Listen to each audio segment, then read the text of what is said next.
महारानी चिना देवी की अत्याचारी कहानी। कहानी क्रूरवती साम्राज्य की है, जहां महारानी चिना देवी का शासन था। वो ऐसी रानी थी जिसका नाम सुनकर प्रजा और गुलाम कांप उठते थे। उसकी क्रूरता की कहानियां दूर दूर तक फैली थीं। वो अपने विशाल महल में सैकड़ों गुलामों को जंजीरों में बांध कर रखती थी और उनकी चीखों से उसे अजीब सा सुख मिलता था। जब कोई उसके सामने दया की भीख मांगता तो उसके होठों पर क्रूर मुस्कान फैल जाती। वो प्रजा पर भी अत्याचार करती थी, उन्हें चाबुक से मारती और उनके दर्द को देखकर हंसती थी। ये कहानी उसकी क्रूरता की गहराई को दर्शाती है, जो अंत तक और भी भयावह हो गई। चिना देवी का जन्म और शुरुआती जीवन। चिना देवी का जन्म क्रूरवती के राज परिवार में हुआ था।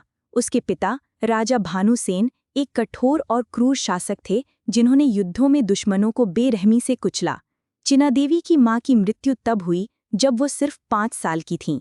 पिता ने उसे कभी प्यार नहीं दिया, बल्कि उसे कठोरता और शक्ति का पाठ पढ़ाया। बचपन से ही चिना देवी में क्रूरता के बीज बोए गए।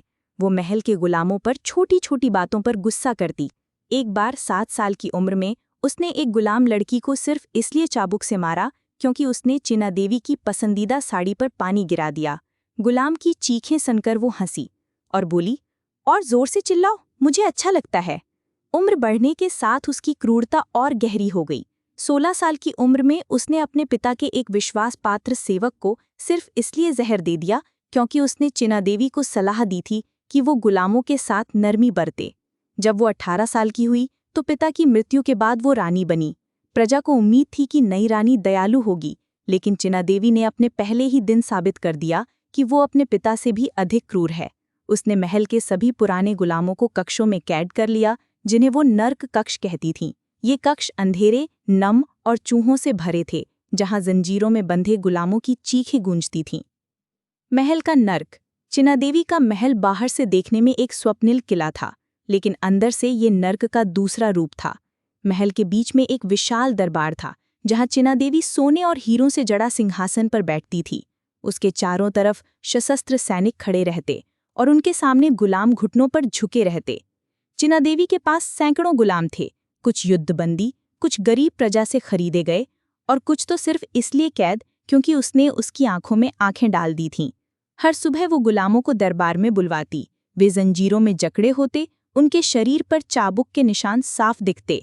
चिना देवी एक काला कांटेदार चाबुक हाथ में लेकर घूमती और पूछती, आज किसे सजा मिलेगी।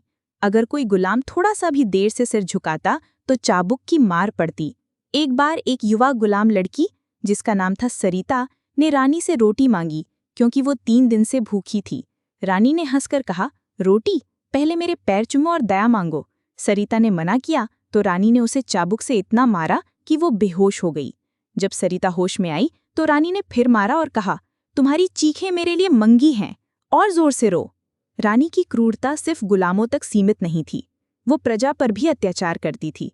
गांवों से भारी कर वसूला जाता और जो न दे पाता उसे महल में गुलाम बना लिया जाता। एक बार एक गांव ने कर देने से मना कर दिया। रानी ने अपने सैनिकों को भेजा, जिन्होंने गांव को लूट लिया और सैकड़ों लोगों को कैद कर लिया। महल के प्रांगण में उन्हें बांधा गया और रानी ने खुद चाबुक उठाया।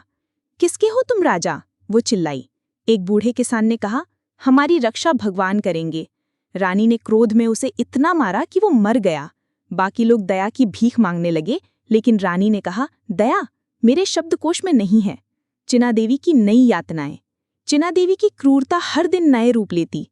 उसने एक विशेष कक्ष बनवाया, जिसे अग्नि कक्ष कहा जाता। यहाँ एक गहरा गड्ढा था, जिसमें जलती हुई लकड़ियों और कोयले भरे रहते। वो गुलामों को इस गड्ढे के किनारे बांधती और उन्हें धमकी देती कि अगर उन्होंने उसकी बात नहीं मानी तो उन्हें आग में फेंक दिया जाएगा। एक बार एक गुलाम, जिसका नाम था श्याम, ने रानी के सामने सिर नहीं झुकाया। चिना देवी ने उसे अग्नि कक्ष में ले जाकर कहा, या तो मेरे पैर चूमो या आग में कूद जाओ। श्याम ने मना किया तो रानी ने उसे गड्ढे में धक्का दे दिया। उसकी चीखें पूरे महल में गूंजती रहीं और रानी हंसती रही। रानी ने मानसिक यातनाएं भी शुरू की। वो गुलामों को एक दूसरे के खिलाफ लड़वाती। एक बार 2 भाइयों रमेश और सुरेश को उसने आमने सामने खड़ा किया।